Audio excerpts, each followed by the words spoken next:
ETF index mutual funds నేర్చుకుని stock మార్కెట్లో రాణించాలనుకుంటున్నారా? వెంటనే ఈ నెంబర్కి కాల్ చేయండి.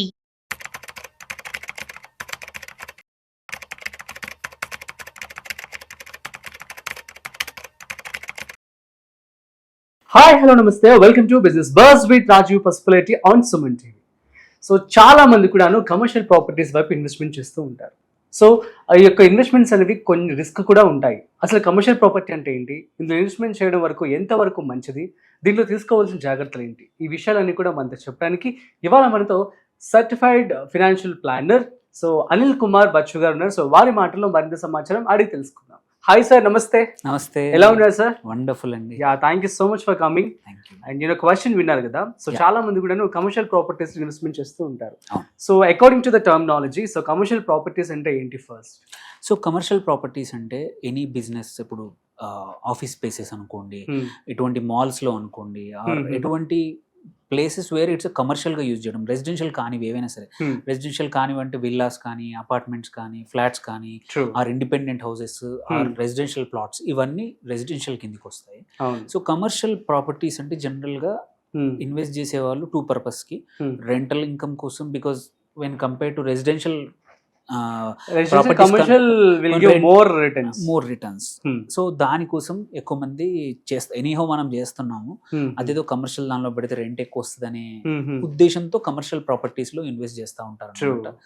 దీంట్లో కూడా ఏంటంటే అందరికీ పెద్ద క్యాపిటల్, ఒక పెద్ద మాల్లో పెద్ద ఆఫీస్ స్పేస్ కానీ, ఒక ఆఫీస్ ప్లేస్ కానీ, పెద్ద అంటే మెయిన్ స్ట్రీట్లో మంచి కమర్షియల్ ఏదైనా యూనో షటర్స్ కానీ, బిజినెసెస్ కానీ ప్రాపర్టీ కొనడం అనేది అందరికీ కష్టం. కాబట్టి లేట్లీ లాస్ట్ 3-4 years నుంచి ఏంటంటే ఫ్రాక్షనల్ రియల్ ఎస్టేట్ కూడా వచ్చింది అనమాట, ఎస్పెషల్లీ కమర్షియల్లో.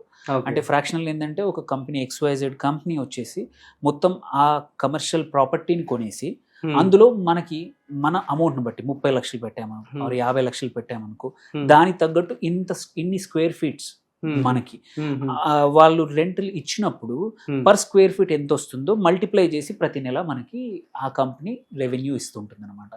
అలాంటి ఆప్షన్స్ కూడా వచ్చాయి. ఇవన్నీ commercial properties, commercial investments, real estate investments. ఇంకా ఇందులో ఇన్వెస్ట్మెంట్ చేయడం మంచిదా కాదా? సో ఏంటంటే యాక్చువల్లీ ఏంటంటే మనం జనరల్గా రెసిడెన్షియల్ కన్నా జనరల్ ఈల్డ్ కోసం, అంటే రెంటల్ ఎక్కువ వస్తుందని మాత్రం మనకు ఒక చాలా మంది ఏంటంటే క్యాల్కులేషన్, బట్ ఎంత రియాలిటీ అనేది చాలా depends on lot of factors.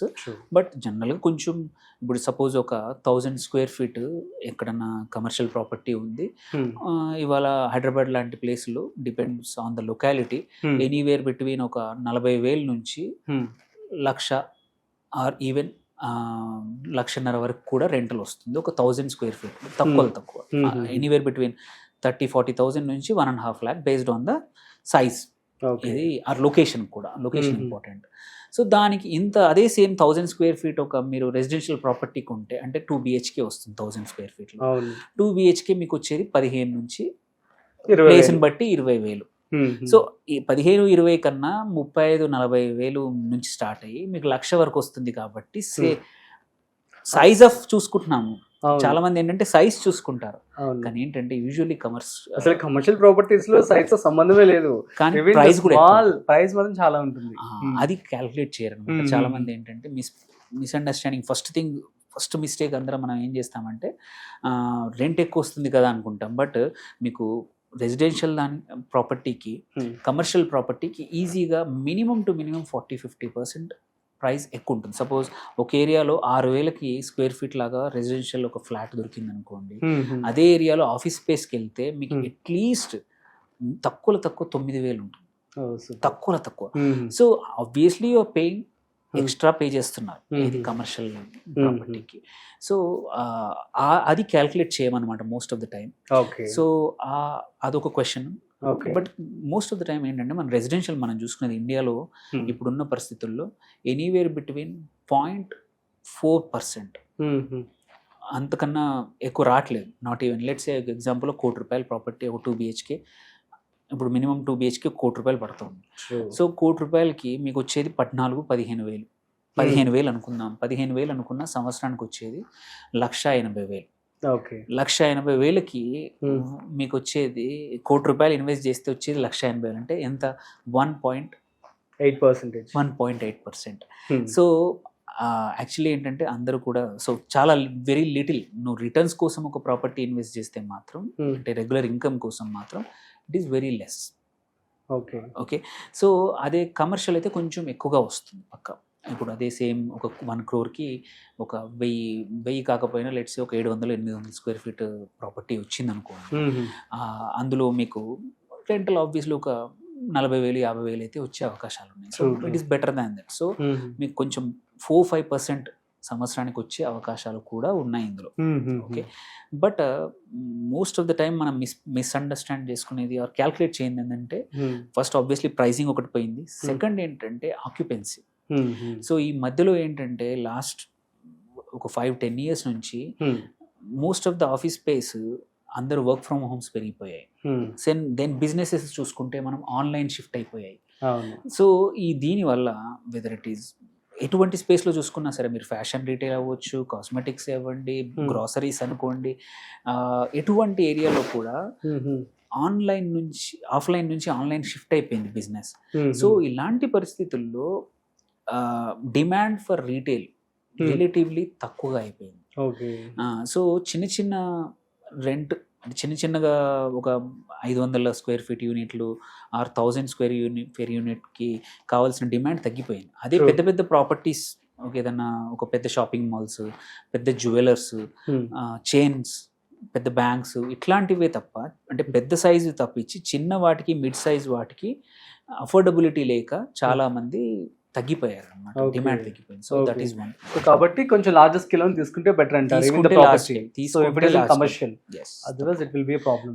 తీసుకుంటే పెద్ద స్కేల్లో ఒక 2-3 కలిసి తీసుకుంటే ఒక పెద్ద ప్రాపర్టీ తీసుకుంటే మంచి మనం లీజ్ ఇవ్వగలిగితే. కాకపోతే ఇంకొక మేజర్ రిస్క్ ఇందులో ఏంటంటే కమర్షియల్ ప్రాపర్టీలో కంటిన్యూస్గా ఆక్యుపెన్సీ ఉంటుందా లేదా. సో చాలా మంది ఇప్పుడు ఏంటంటే మీరు చూస్తే చాలా చోట్ల ఖాళీగా ఉన్నాయి. ఇది ఎస్పెషల్లీ మాల్స్ లో కానీ ఓన్లీ అంటే మంచి కొన్ని డిమాండ్ ఉన్న మాల్స్ తప్పించి నిజమే ఇది అబ్జర్వ్ చేస్తున్నా నేను హైదరాబాద్ లో కొన్ని మాల్స్ లో.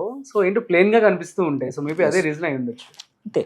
సో దీనివల్ల ఏమవుతుందంటే నువ్వు సో ఒక చోట ఇప్పుడు ఇంపార్టెంట్గా ఎవరైనా ఇన్వెస్ట్ చేద్దామని చూస్తూ ఉంటే మాత్రం చూసుకోవాల్సిన విషయాలు ఏంటంటే లొకేషన్. కమర్షియల్కి వెరీ ఇంపార్టెంట్ ఈజ్ లొకేషన్. మంచి లొకేషన్, ఫుట్ఫాల్ ఉంటుందా, మనం మనం చూడాల్సింది ఏంటి, మనం ఎవరికైతే రెంట్కి ఇస్తున్నామో ఆ వ్యక్తులకు బిజినెస్ అవుతుందా లేదా, అక్కడ ఫుట్ఫాల్ ఉందా, అక్కడ కావాల్సిన సదుపాయాలు ఉన్నాయా. బిజీ స్ట్రీట్ లో ఉంటే పార్కింగ్ ఉండదు కాబట్టి అక్కడ బిజినెస్ అవ్వదు. సో మీకు పార్కింగ్ అవకాశాలు ఉన్నాయా. ఎట్ ది సేమ్ టైం చూడాల్సింది ఏంటంటే మనం ఎక్కువ రేటు పెడుతున్నామా, అఫోర్డబుల్ పెడుతున్నామా కాదా చూసుకోవాలి. సో లేకపోతే ఆక్యుపెన్సీ ఉండదు, ప్లేస్ బాగుంటుంది, అంతా బాగుంటుంది, మనమే ఎక్కువ రేట్ పెట్టి కొన్నామని రెంట్ ఎక్కువ డిసైడ్ చేస్తే సగం సంవత్సరంలో 8-9 నెలలు కూడా ఉండకుండా మాటికి మన దగ్గర ఎవరైతే లీజ్ తీసుకున్నారో ఉండకుండా వెళ్ళిపోతూ ఉంటారు. సో అదొక పెద్ద ఇష్యూ అనమాట. సో ఇన్ ద ఎండ్ ఏంటంటే మనం చూసుకోవాల్సిన కమర్షియల్ ప్రాపర్టీలో కన్నా ఇప్పుడు ఎస్పెషల్లీ ఇప్పుడున్న పరిస్థితుల్లో గోయింగ్ కరెంట్లీ ఏంటంటే ఆఫ్లైన్ నుంచి ఆన్లైన్కి ఎక్కువ బిజినెస్ షిఫ్ట్ అవుతున్న పద్ధతుల్లో మీ దగ్గర ఉన్న డబ్బులు అదే అనుకోండి, కమర్షియల్ కన్నా కొంచెం డైవర్సిఫై చేసుకోవడం బెటర్. మొత్తం కమర్షియల్లో పెట్టకూడదు. అదే మీకు మల్టిపుల్ అసెట్స్ ఉన్నాయి, చాలా రియల్ ఎస్టేట్లో డబ్బులు ఉన్నాయి, ఆల్సో వేరే అసెట్స్ కూడా ఉన్నాయంటే ఒక 10-15% కన్నా ఎక్కువగా కమర్షియల్లో ప్రాపర్టీలో పెట్టకండి. ఎందుకంటే going forward same kind of returns ఇంతకుముందు ఇచ్చుండొచ్చు, మంచి రిటర్న్స్, మంచి రెంటల్ ఇన్కమ్ రావచ్చు, బట్ గోయింగ్ ఫార్వర్డ్ అంత వస్తుంది, ఆక్యుపెన్సీ ఉంటుంది అనేది కష్టం. అండ్ ఆల్సో ఇంకో మేజర్ ఇష్యూ ఏంటంటే కమర్షియల్ ప్రాపర్టీలో అమ్మడానికి వెళ్ళినప్పుడు లెట్స్ సే ఒక 5,000 స్క్వేర్ ఫీట్ కొన్నాము, 10,000 కొన్నాము, ఇప్పుడు ఒక 5 years తర్వాత అమ్ముదామంటే ఇట్స్ వెరీ డిఫికల్ట్. ఎందుకంటే టికెట్ సైజ్ పెద్దగా అవుతే నంబర్ ఆఫ్ బయర్స్ మార్కెట్లో తగ్గిపోతారు. అంటే టికెట్ సైజ్ అంటే ఇప్పుడు 2 కోట్ల వరకు చాలా మంది దొరకచ్చు మీకు. బట్ ఒక ప్రాపర్టీ సైజు ప్రైజ్ 2 crores నుంచి 5, 10, 15 పెరిగింది అనుకోండి, నంబర్ ఆఫ్ బయర్స్ తగ్గిపోతూ ఉంటారు. సో అప్పుడు అక్కడ బయర్స్ మార్కెట్కి వెళ్ళిపోతుంది. అంటే నాకు మంచి ప్రైస్ కావాలంటే రాదు. ఓకే. ఎందుకంటే బయ్యర్ డిసైడ్ చేస్తాడు అక్కడ, మీ ఇష్టం అండి, అమ్మితే అమ్మండి లేకుంటే లేదు, మేము Okay. ఇంతే పే చేస్తాం. సో డిమాండ్ మనకు కాకుండా అవతల వైపు వెళ్ళిపోతుంది. సో అందుకోసం కూడా ఈ ప్రాపర్టీ కొన్నా కూడా ఒకే చోట కూడా మొత్తం చేయకుండా ఒక మల్టిపుల్ 2-3 చోట్ల చేస్తే ఏంటంటే, ఒకటి ప్రాపర్టీ ఖాళీ ఉన్నా రెండో ప్రాపర్టీ థర్డ్ ప్రాపర్టీ నుంచి మనకి రెంటల్ ఇన్కమ్ వస్తుంది. ఓకే. ఎవరికైతే ఇవన్నీ తట్టుకోలేని, నాకు మంచి రిటర్న్స్ కావాలి అనుకుంటే ఓన్లీ రిటర్న్స్ చూస్తున్నాం, అంటే నాట్ అప్రిసియేషన్. కొన్ని కేసుల్లో ఏంటంటే మనము కన్స్ట్రక్షన్లో ఉన్నప్పుడే కమర్షియల్ ప్రాపర్టీ కొంటా ఉంటాం, అప్పుడు కొంచెం తక్కువ పడే అవకాశాలు ఉన్నాయి.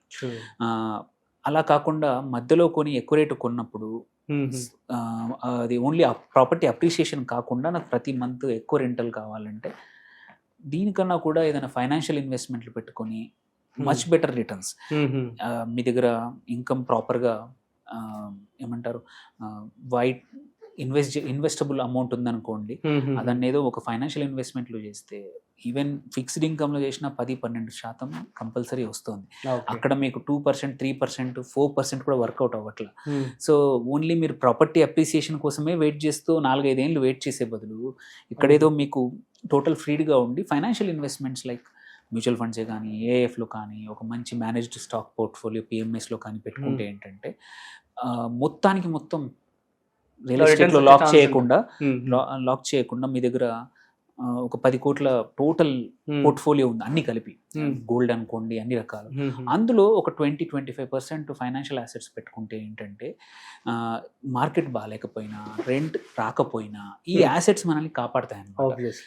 సో గోల్డ్కి ఒక 10-15%. సో పోర్ట్ఫోలియోలో ఎక్కువగా పెంచుకోకుండా, చాలా మంది మేము చూస్తుంటాం అంటే ప్రాపర్టీస్ చాలా ఉంటాయి, అది రెసిడెన్షియల్ అనుకోండి, అగ్రికల్చర్ ల్యాండ్లే అనుకోండి, కమర్షియల్, వాటి నుంచి వచ్చే రిటర్న్స్ చాలా తక్కువ. పేరుకు మాత్రం కోటీశ్వరులు, బట్ ప్రతి నెల డబ్బులు మాత్రం ఉండవు. అదే అందులో సగం కన్నా తక్కువ ఉండి అసెట్స్ ఉండి మంచి financial investment, mutual funds, stocks పెట్టుకున్న వాళ్ళకి ఈజీలీ ఎప్పుడు కావాలంటే అప్పుడు డబ్బులు ఈజీలీ దొరుకుతాయి, అండ్ రెగ్యులర్ ఇన్కమ్ వస్తుంది, క్యాపిటల్ అప్రిషియేట్ అవుతుంది, ఎవరిని అడగాల్సిన అవసరం లేదు. నీ డబ్బులు కూడా 2 రోజుల్లో, అంటే ఇప్పుడు నీకు ఒక 100 కోట్ల ప్రాపర్టీ ఉన్నా కొనేవాడు ఉండడు, అది సంవత్సరాల తరబడి వెయిట్ చేయాలి.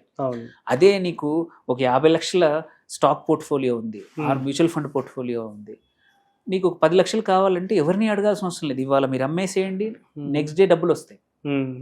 సో ఆ ఫ్రీడమ్ అనేది ఫైనాన్షియల్ అసెట్స్ ఉంటాయి కాబట్టి కొంచెం పోర్ట్ఫోలియోని కంపల్సరీ ఒక 20% వరకు మీ పోర్ట్ఫోలియోలో ఫైనాన్షియల్ అసెట్స్ షిఫ్ట్ చేసుకొని మొత్తానికి మొత్తం రియల్ ఎస్టేట్లో కాకుండా, మొత్తానికి మొత్తం బంగారంలో కాకుండా కొంచెం మల్టిపుల్ డైవర్సిఫై చేసుకోవడం చాలా important. Commercial property is good ఇంతకుముందు, బట్ ఇప్పుడున్న పరిస్థితుల్లో మాత్రం కొంచెం ఆలోచించి పెట్టాలి. పెద్ద అమౌంట్ లాక్ చేసేప్పుడు అప్రిసియేషన్ అవ్వచ్చు, బట్ యాజ్ ఆఫీస్ కల్చర్ తగ్గిపోతూ ఉంది, వర్క్ ఫ్రమ్ హోమ్ కల్చర్ పెరిగింది, ఆన్లైన్ కల్చర్ పెరిగినప్పుడు ఫ్యూచర్లో రీటైల్ ఎంత డిమాండ్ ఉంటుందో తెలియదు. That is what happen. ఏమంటారు, మీరు చూసుకుంటే వెస్టర్న్ కంట్రీస్లో మారిపోయింది. కమర్షియల్ రియల్ ఎస్టేట్ కున్న ఇంతకు ముందున్నంత క్రేజ్ ఇప్పుడు లేదు. ఓన్లీ కొన్ని కమర్షియల్ రియల్ ఎస్టేట్లో కూడా కొన్ని areas like commercial office space, కొన్ని మంచి ఐటీ పార్కుల్లో వాటిల్లో రెంట్లు బాగా వస్తున్నాయి, మీకు ఇన్కమ్ వస్తుంది, కానీ అదర్వైజ్ కొంచెం తక్కువగా ఉంది. So as a individual investor మీ డబ్బు లైఫ్ అంతా సంపాదించింది తీసుకెళ్ళి ఒక్క దగ్గర పెట్టే కన్నా ఒక 2-3 చోట్ల స్ప్లిట్ చేసుకుంటే మంచిది. Okay sir, so thank you so much sir. So మన ప్రేక్షకులందరికీ కూడా అర్థమైందని చెప్పి అనుకుంటున్నాను. సో గైస్, అర్థమైంది కదా, కమర్షియల్ ప్రాపర్టీస్ మీద రిటర్న్స్ అనేవి వస్తాయి, కాకపోతే మీరు అన్లెస్ అంటే పెద్ద ప్రాపర్టీ తీసుకుంటే తప్ప. అట్ ది సేమ్ టైం మీకు రిస్క్ కూడా ఎక్కువ ఉంటుంది, కాబట్టి మీరు బెటర్ ఇన్వెస్ట్ ఆన్ అసెట్స్ కంటే కూడాను. సో ఇలా మీరు ఆల్టర్నేటివ్ ఇన్వెస్ట్మెంట్ ఫండ్స్ కావచ్చు, మ్యూచువల్ ఫండ్స్ కావచ్చు, వీటిలో కనుక ఇన్వెస్ట్మెంట్ చేసుకున్నట్లయితే మీకు మంచి రిటర్న్స్ వస్తాయి. అట్ ది సేమ్ టైం డబ్బుల్ని మీరు ఎప్పుడు కావాలంటే అప్పుడు మీరు డ్రా చేసుకోవచ్చు, ఐ మీన్ లైక్ తీసుకోవచ్చు అనమాట. మీకు ఇన్కమ్ కూడా రెగ్యులర్గా వస్తూ ఉంటుంది.